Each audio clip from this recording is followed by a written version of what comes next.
Hablaremos esta noche de sacrificios humanos. Qué curioso, porque es curioso que hablemos de sacrificios humanos, siendo que la reflexión se titulaba Prostitución Sagrada. Sí. Pero está muy bien. Hablamos de sacrificios humanos por mucha gente que ha llamado y nos pide que hablemos de estas cosas, ¿no? Yo no le creo que tanta gente Sí, pide... por favor. Pues, en muchos lugares de la India se practicaron sacrificios humanos. En el valle del Brahmaputra, uno de los 3 ríos grandes de la India, el Indo, el Ganges y el Brahmaputra, digo, en el valle, el pueblo de los Lotanaga, qué lindo nombre para un pueblo, los Lotanaga, tenía por costumbre arrancar la cabeza, las manos y los pies de la gente que encontraba por ahí, para clavar estas extremidades en los campos, las extremidades separadas de los cuerpos, en un palo en los campos. ¿Para qué? A fin de asegurar una buena cosecha. Al principio uno siente un horror en esto, pero después cuando hablan de una buena cosecha, ya... No, pero escúcheme, es un asesinato igual. Los gondos, otro grupo de aquel lugar, robaban muchachos brahmanes, la principal casta, ¿no?, de la India, y los reservaban como víctimas para sacrificar después de la siega. La siega con C, con S. Con S. Mataban a los brahmanes con lanzas envenenadas y regaban los granos con sangre, por la misma razón, para que crecieran mejor. ¿No existía el agua? Sí, existía. Algunos mitógrafos dicen que la historia de Litierses, que era un personaje de los mitos griegos, que tenía por costumbre desafiar a los que pasaban por su campo a una competencia que era la siguiente: era muy rápido con la guadaña. Opa. Y hacía a ver quién llegaba más rápido, y siempre les ganaba, y el premio era que el que ganaba tenía derecho a matar al que perdía. Qué fea la competencia. Sí, una competencia espantosa. Pero algunos mitógrafos aseguran que esta historia fue inspirada en la India, pero que en Grecia se le agregó el componente agonal, es decir, la competencia, que en la India no existía, ¿no? Además, este hombre, el griego, no te permitía eludir la competencia. Claro, porque... Vos no podías decirle, no, buen hombre. Ganaba vos, listo, chau. Ya está, no, usted seguramente más rápido. No, te obligaba a participar de esa competencia. No podías salir del juego. Es una de las terribles desgracias de las leyes de termodinámica. Claro. La última dice que no se puede salir del juego. Pero la primera dice, no podés ganar. La segunda dice, no podés salir empatado. ¿Es verdad esto? Sí. Y la tercera dice, no podés salir del juego. Algún día se lo voy a contar, fantástico, diciendo lo que dicen verdaderamente. Está hablando de la vida. Estoy hablando de las leyes de termodinámica. Es decir, pero digo... ya se lo voy a contar. Bueno, el caso es que este muchacho, Litierses, siguió matando gente hasta que apareció nada menos que Heracles, que pasó una vez por sus campos, aceptó el reto de Litierses. Justo. Claro, y tras adormecerlo con un canto, le cortó la cabeza, ni siquiera compitió. Le cortó la cabeza redondamente. Pero bueno, estamos hablando de la India. Daremos precisiones acerca de una costumbre horrorosa que tuvo lugar hasta no hace mucho ya debe ser mucho, porque me huele que estamos glosando a Sir James Fraser, La Rama Dorada, que esto lo escribió ya hace bastante. Pero igual, no hace tanto. Estamos hablando siglo XX. Estamos hablando del siglo XVII, XVIII. No es hace 2000 años. Bien. Esta costumbre era la siguiente. Está bien la fecha que yo he dado, porque dice, sucedió hasta los primeros tiempos de la ocupación inglesa. Los habitantes de la región de Bengala, algunos desde luego, ofrecían sacrificios humanos a la diosa tierra Taripenu y creían que de este modo aseguraban buenas cosechas e incluso la inmunidad personal para toda clase de enfermedades y accidentes. La víctima, Omeria, Meria era el nombre, no Omeria, la víctima, o Meria, solo era aceptable para la diosa tierra si había nacido destinada a serlo. Es decir, o mejor dicho, hay que decir, que tenías que pertenecer a unas familias, que eran familias de víctimas.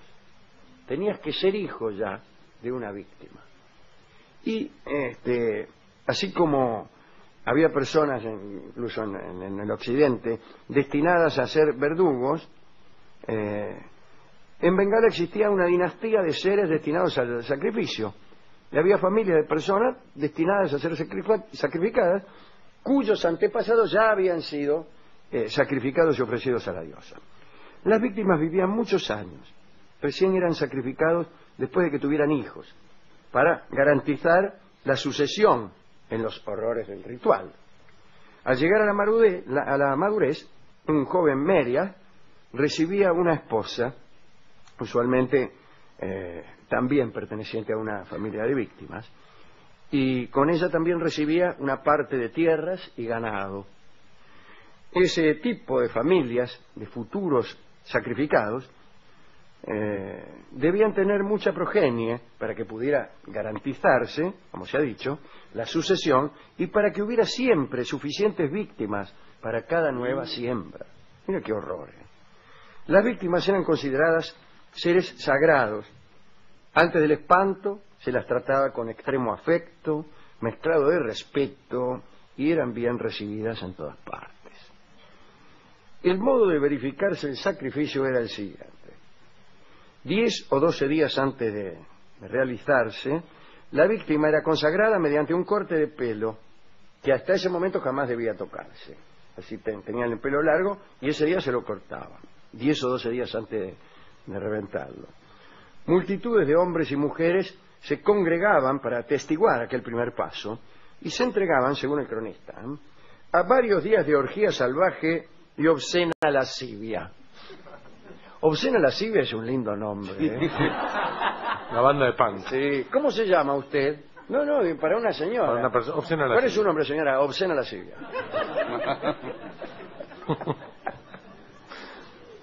O tener dos hijas y ponerle a una obscena y a la otra lascivia. Obscena Rodríguez, lascivia Rodríguez. Bien, el día antes del sacrificio se vestía a la víctima con ropas nuevas, un desperdicio, y se lo llevaba por los pueblos en procesión. En algún bosque destinado al sacrificio lo ungían con aceite, con manteca y lo adornaban con flores, lo adornaban. Siempre se producía algún forcejeo. ¿Para qué? Para obtener alguna reliquia de la persona de la víctima. Se pensaba que cualquier parte de la víctima daba suerte. Y como siempre aquellas procesiones eran seguidas por muchedumbre, empezaban a forcejear por una partícula de la pasta con que la persona había sido ungida, o una gota de saliva, que se estimaba que tenía gran virtud. Algunos le arrancaban pelos y otros rogaban a la víctima que les concediera el don de un escupitajo, una sola gota con que untarse la cabeza. Como la víctima no podía ser atada ni mostrar resistencia en el ritual, a veces le rompían los huesos o la intoxicaban con opio. El modo de matarla variaba. Lo más común era la estrangulación. Los despojos, después de la muerte de la víctima, eran rápidamente llevados a las aldeas vecinas por las personas que habían sido encargadas para eso. Con el objeto de asegurar una rápida llegada, se apresuraba su transporte por relevos de hombres y así se los trasladaba en postas hasta lugares que podían llegar a estar hasta 200 o 300 kilómetros. Y todos los que estaban en las aldeas ayunaban hasta la llegada de los restos. Cuando llegaban, el portador los depositaba en el lugar asignado a la asamblea pública y allí eran recibidos por un sacerdote y por los jefes de familia. El sacerdote separaba los despojos. Discúlpeme, esto es ¿Cómo horroroso. separaba? Sí, los cortaba en 2 porciones, una de las cuales ofrendaba a la diosa tierra, echándola en un hoyo, vuelto de espaldas y sin mirar, una prolijidad. La otra porción de carne se dividía en tantas partes como jefes había presentes. Cada uno de ellos tomaba su despojo, lo guardaba envuelto en hojas y salía corriendo, desde luego, a toda velocidad para enterrarlo en sus tierras y asegurarse de ese modo la prosperidad y una buena cosecha. Para que las virtudes del sacrificio se garantizaran, había unos últimos pasos que debían respetarse. Durante 3 días no debía barrerse en ninguna casa. Se guardaba absoluto silencio durante 3 días. No se encendía ningún fuego, ni se cortaba madera, ni podía recibirse a forasteros. Actos, después de todo, o prohibiciones nimias, si se tiene en cuenta que acabamos de cargarnos a personas, ¿no? Digamos, para terminar, que evidentemente el cuerpo del Merias tenía adscripta la virtud directa de hacer crecer las mieses, con bastante independencia de la eficacia indirecta que podía tener como ofrenda para asegurarse la buena voluntad de la diosa. Es decir, se consideraba que era, por un lado, una cuestión de religión, por eso se separaban las 2 cosas. La ofrenda a la diosa era una cosa, pero el contacto directo de esos restos con la tierra era otra, más científica, si vos querés. Por ahí podía haber un tipo que creía en el efecto de estos despojos sobre la tierra, pero en cambio no creía en la diosa. Qué cosa, ¿no? Bueno, también tenían una gran virtud las lágrimas de los Merias, las lágrimas de las víctimas, que antes de la muerte eran prolijamente recolectadas y servían para la producción de lluvias. Eran lágrimas de la víctima. Y esto sucedía, no es el mito de Litierses al que Heracles le corta la cabeza en un mito. Esto sucedía. Pero bueno, por suerte vivimos en una época en donde estas bestialidades ya no suceden y el bien y el raciocinio reinan por doquier. No se crea. Me gusta, para unas pastillas de Garcilaso para desgongorizar.